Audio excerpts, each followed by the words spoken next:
할렐루야, 반갑습니다. 2월 9일 목요일 새벽 묵상 함께 할 수 있어서 감사합니다. 오늘도 말씀 묵상하시고 또 기도할 때 하나님이 함께 하시고 하나님이 들으시는 귀한 기도 시간 될 수 있기를 소망합니다.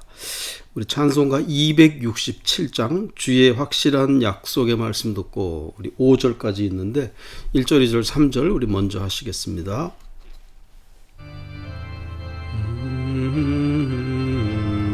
주의 확실한 약속의 말씀 듣고 주만 믿으면 구원을 얻으리라. 할렐루야 할렐루야. 내가 예수를 믿어 그의 흘리신 피로 내 죄 씻었네. 할렐루야 할렐루야. 내가 예수를 믿어 그의 흘리신 피로 내 죄 씻었네. 나의 갈 길이 험하고 위험하나 항상 예수의 도우심 믿고 가네. 할렐루야 할렐루야. 내가 예수를 믿어 그의 흘리신 피로 내 죄 씻었네. 할렐루야 할렐루야.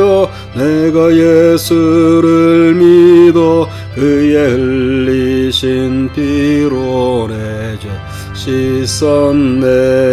주의 보좌에 천사들 둘러서서 우리 구주를 높이어 찬양하네. 할렐루야 할렐루야. 내가 예수를 믿어 그의 흘리신 피로 내 죄 씻었네. 할렐루야 할렐루야. 내가 예수를 믿어 그의 흘리신 피로 내 죄 씻었네. 아멘. 기도하겠습니다. 사랑의 하나님 감사합니다. 아침 시간 주 앞에 나올 수 있도록 우리들의 마음을 주관하시고 간절한 마음, 사모하는 심령들로 주 앞에 설 수 있게 하시니 감사합니다. 오늘도 만족하게 하여 주시고 오늘도 채워주시고 오늘도 주님이 예비하신 그 귀한 은혜로 충만함을 얻는 복된 새벽 시간 되어지도록 역사하여 주시옵소서. 성령 충만함 받기 원합니다. 하나님의 말씀의 영이 우리를 온전히 인도하기를 원합니다.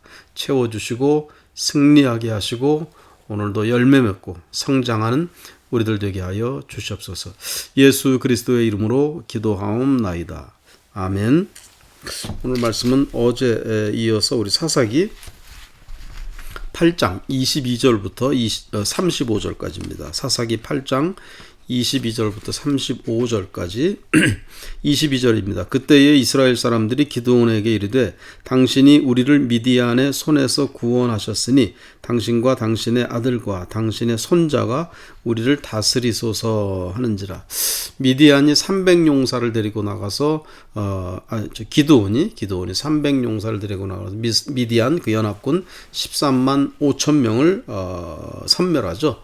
대승을 거두는 놀라운 승리입니다. 하나님이 역사하시고 하나님이 하셔서 인간적으로는 말이 안 되는 거죠. 300명하고 13만 5천 명. 그래서 백성들이 그럽니다. 당신이 우리의 왕이 되 주셔서 우리의 왕이 되어서 우리를 다스려 달라. 당신과 또 당신의 아들과 또 당신의 손자 왕이 되게 해달라. 이 당시에는 이스라엘에는 왕이 없었지만은 그 중동 부족들에게는 다 왕이 있었던 때였습니다.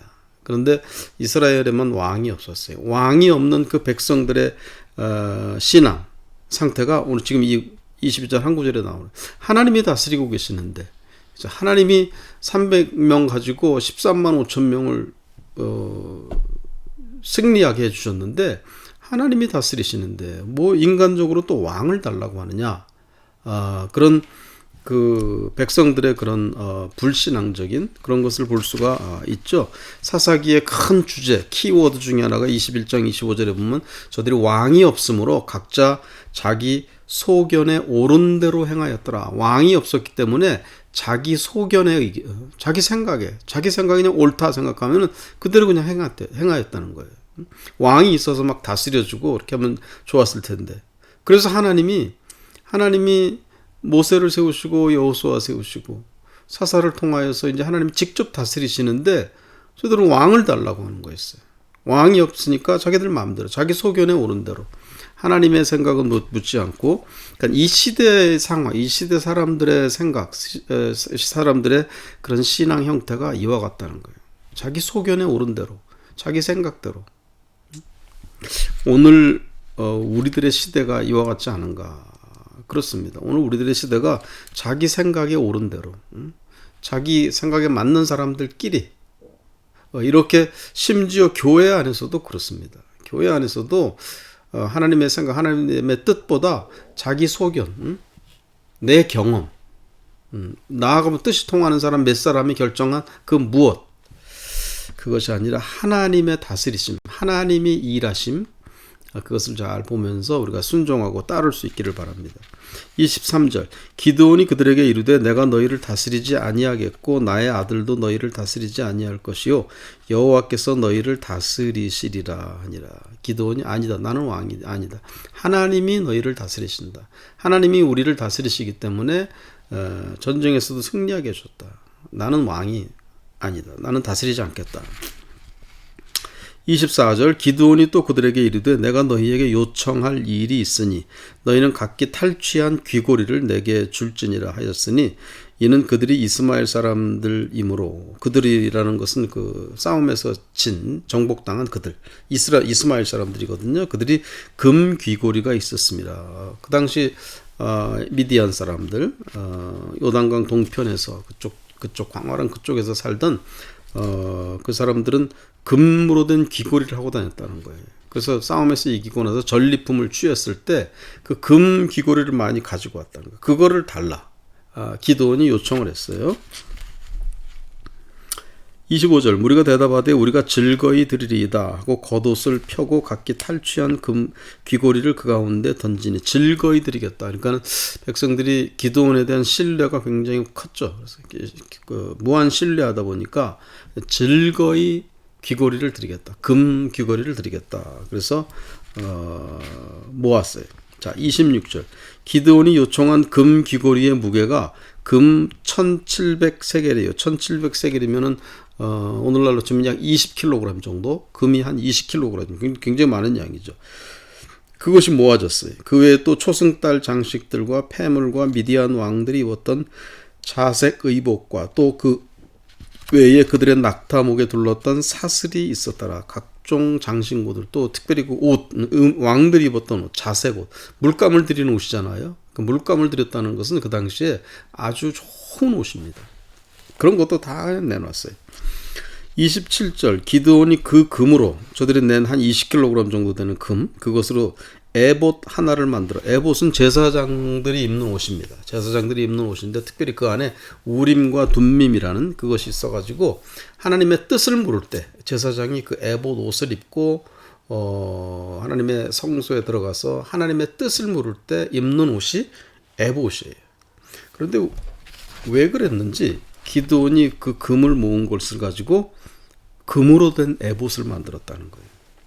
자기의 성읍 오브라에 두었더니 온 이스라엘이 그것을 음란하게 위함으로 그것이 기드온과 그의 집의 올무가 되니라. 여기서 이게 큰 실수가, 지금 기드온이 큰 실수를 저질렀어요. 에봇은 하나님의 뜻을 물을 때 입는 옷이거든요. 그러니까 이스라엘 백성들한테는 어떤 굉장히 아주 성스러운 그런 옷이죠. 여호와의 뜻이 저 옷을 입은, 저 옷을 통해서 자기들에게 온다. 응? 그런 옷이니까. 근데 그것이 또 금으로 만들었으니까 굉장히 그 물건 자체가, 에봇이라는 옷 자체가 굉장히 신격화될 수 있는, 여기서 보면 우상이 돼버렸죠. 우상. 온 이스라엘이 그것을 음란하게 위했다. 음란하게. 하나님을 섬기지 않냐고 다른 신을 섬길 때 하나님이 너희가 나에게 간음했다. 예언서에 이사야서 에레미야 같은 데 보면은 다른 신을 섬길 때 하나님이 그것을 간음, 신적인 영적인 간음을 저질렀다 그러면서 우상 숭배하는 것에 대해서 하나님 아주 무섭게 질책, 징계하시는 것을 이제 많이 볼 수가 있어요. 그런데 지금 이 사람들이 에봇, 금으로 만든 에봇, 기드온이 만들어 놓은 그 에봇에다가 그것을 음란하게 섬겼다. 하나님을 섬기듯이 우상을 그렇게 막 에봇이 그것이 하나님인 것처럼, 그거는 그냥 옷 물건일 뿐인데 그것이 하나님인 것처럼 기드온도 아마 속으로 흡족한 미소를 띄었을 거예요. 자기가 왕은 안 되겠다고 했으니까 더 고매한 사람처럼 보였을 것이고, 그 대신 그 금으로 된 에봇을 놓고 사람들이 막 다 기드온 있는데 와가지고 거기 하나님의 뜻이 거기 있다 생각하고 막 머리 숙이고 막 그러니까 기드온이 얼마나 교만해졌겠어요. 교만해졌습니다. 성공했을 때, 잘 됐을 때 그 다음이 중요해요. 꼭 성공하고 뭔가 잘 되면 꼭 마귀가 시험합니다. 오늘 우리도 똑같아요. 내가 선 줄 알거든 넘어질까 조심하라. 그래서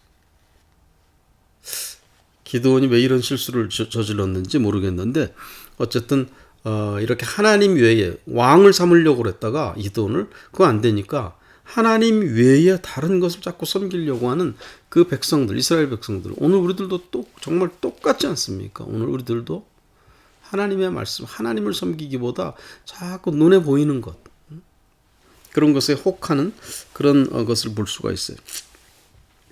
28절, 미디안이 이스라엘 자손 앞에, 미디안은 이제 전쟁에 졌잖아요. 완전 정복당했잖아요. 그래서 이스라엘 자손 앞에 복종하여 다시는 그 머리를 들지 못하였으므로 기드온이 사는 40년 동안 그 땅이 평온하였더라. 더 이상 쳐들어오지 못했습니다.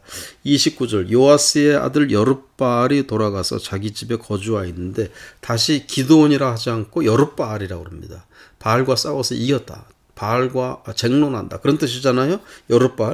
여룹바알이라는 이름. 그러니까 바알 신을 섬기면 안 된다는 그런 의미가 들어있는 이름이에요. 기드온. 다시 여룹바알이라고 부릅니다. 자기 집에 거주하였는데 그 집이 이제 오브라잖아요. 오브라. 거주하였는데 기드온이 아내가 많으므로 그의 몸에서 낳은 아들이 70명이었고, 어떻게 했길래 그 아내가 도대체 몇 명이었길래 아들만 70명을 얻었다는 거예요. 그러니까 이 말씀 속에 벌써 굉장히 기드온이 아주 호사스럽고 아주 타락한 그런 삶을 살았다는 것을 금방 알 수가 있죠. 물론 그 당시는 일부 다처제입니다. 아브라함도 부인이 여럿 있었고 첩도 있었고 뭐 야곱도 그랬고 그렇지만은 이렇게 아들을 70명을 낳을 정도로 딸까지 합치면 얼마나 많이 낳았다는 거예요. 이 정도로 했다는 것은 이거는 타락한 거예요. 성적인 타락, 아주 탐욕에 빠져 있었던 그런 기드온이었다라는 것을 볼 수가 있어요. 우리가 꼭 성공하고 잘 되고 나면은 꼭 마귀가 유혹합니다. 마귀가 넘어뜨려요. 그러니까 늘 깨어있고 조심해야 돼요. 그런데 31절, 세겜에 있는 그의 첩이 하나가 있는데 세겜에 있었어요. 아들을 낳았으므로 그 이름을 아비멜렉이라 하였더라. 세겜. 지금 기드온이 오브라에 있었다고 그랬잖아요. 기드온이 27절에 보면 자기의 성읍 오브라라고 되어 있습니다. 기드온이 살았던 성읍은 오브라예요. 오브라가 어디냐면은 요단강 동쪽. 가나안은 요단강 서쪽이잖아요. 요단강을 넘어서 지중해 쪽으로. 근데 요단강을 넘지 않은 부족이 있었죠. 므낫세 반적. 거기에 있는 지역이 오브라예요. 그런데 세겜에 첩이 있었다고 그랬잖아요. 세겜은 에브라임 땅. 거기에 있는 땅이에요. 도시예요. 세겜. 그러니까 오브라에서 세겜은 굉장히 먼 거리입니다. 굉장히 먼 거리예요. 그런데 거기에도 첩이 있어가지고 거기에서까지도 아들을 얻었어요. 첩의 아들. 근데 그 첩의 아들이 이름이 아비멜렉. 성경 지식이 조금 있으신 분들은 아비멜렉이 어떤 아들이었느냐? 첩이 낳았는데 그 정실 부인이 낳은 아들들이 막 70명이나 있었잖아요. 어떤 자기 그런 어떤 정체성이 없어서 뭐 이렇게 많이 이렇게 그 따돌림 당하면서 컸는지 어땠는지 모르겠지만은 저 뒤편에 가 보면은 아비멜렉의 70명 아들들, 자기 형제들이잖아요. 다 몰살시켜 죽입니다. 아비멜렉. 그런 아비멜렉이 돼요.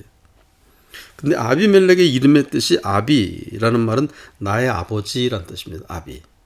멜렉이라는 말은 왕이다. 그러니까 아비멜렉이라는 말은 나의 아버지는 왕이시다. 아비멜렉이라고 이름을 기드온이 줘줬잖아요. 기드온이 세겜에 있는 첩으로부터 난 아들 이름을 아비멜렉이라고 기드온이 줘줬어요. 그러니까 아비멜렉이 나의 아버지. 누구예요? 기드온이죠. 물론 하나님을 상징할 수도 있어요. 그런데 지금 아비멜렉이 한 저지른 짓을 보면은 형제들 70명을 몰살시킨 것을 보면은 그 기드온 아버지의 그 인격이나 신앙이 자기 왕이 안 되겠다고 해놓고서는 그러나 그런 속마음에는 불순한 의도가 있었던 거예요. 아들을 낳고서는 나의 아버지가 왕이다. 그 자기가 왕이라는 그런 뜻이잖아요. 그렇게 아비멜렉 이름을 그렇게 적었어요. 그래 이름 속에 벌써 어떤 그 불행, 어떤 하나님의 어떤 징계, 하나님의 저주 그런 게 벌써 이름 속에 다 들어있는 거예요. 자, 32절. 요아스의 아들 기드온이 나이가 많아 죽음에 아비에셀 사람의 오브라에 있는 그의 아버지 요아스의 묘실에 장사되었더라. 기드온이 이미 죽음에 이스라엘 자손이 돌아서서 바알들을 따라가 음행하였으므로 또 바알브릿을 자기들의 신으로 삼고 이스라엘 자손이 주위의 모든 원수들의 손에서 자기들을 건져내신 여호와 자기들의 하나님을 기억하지 아니하며, 그러니까는 거기 바알들을 섬겼다는 거예요. 이스라엘 백성. 기드온이 죽고 나니까. 그래서 그 신의 이름이 바알브릿이라고.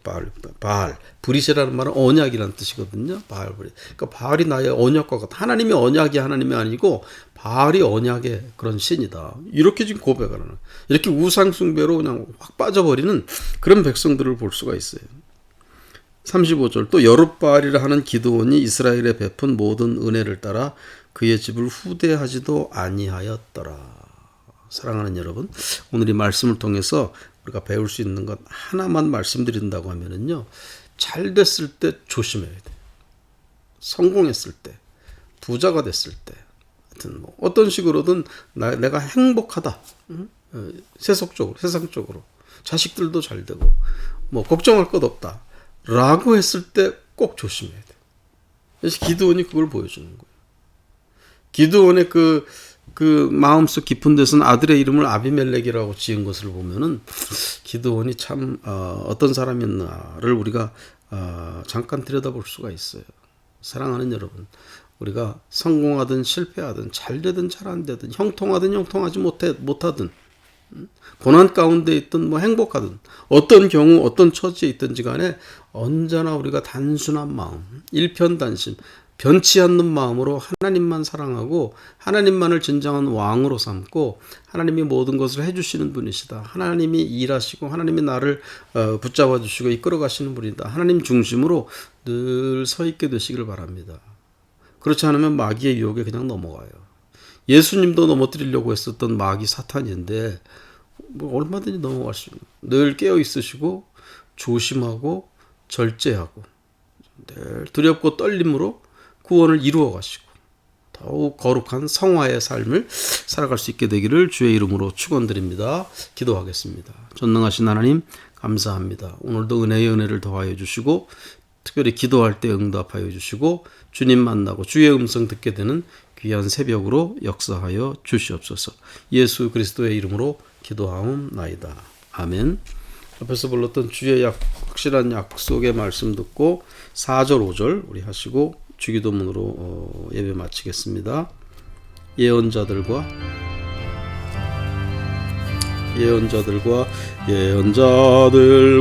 왕들도 반열대로 황금길 따라 나와 찬송하네.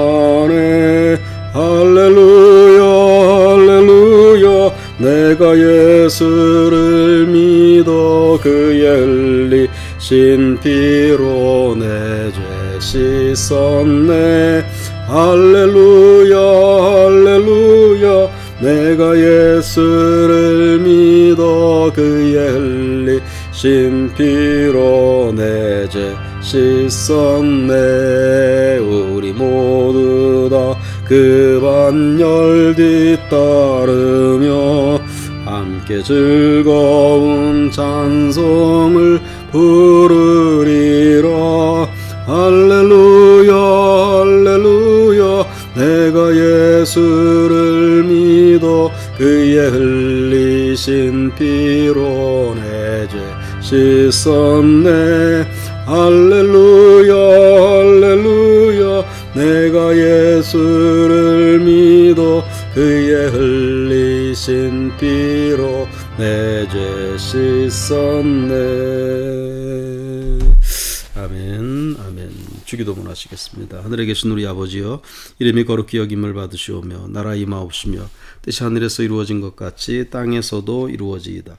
오늘날 우리에게 일용할 양식을 주시옵고 우리가 우리에게 죄 지은 자를 사하여 준 것 같이 우리 죄를 사하여 주시옵고 우리를 시험에 들게 하지 마시옵고 다만 악에서 구하옵소서. 대개 나라와 권세와 영광이 아버지께 영원히 싸움나이다. 아멘. 아멘. 감사합니다. 우리 주일날 교회에서 뵙겠습니다. 샬롬. 고맙습니다.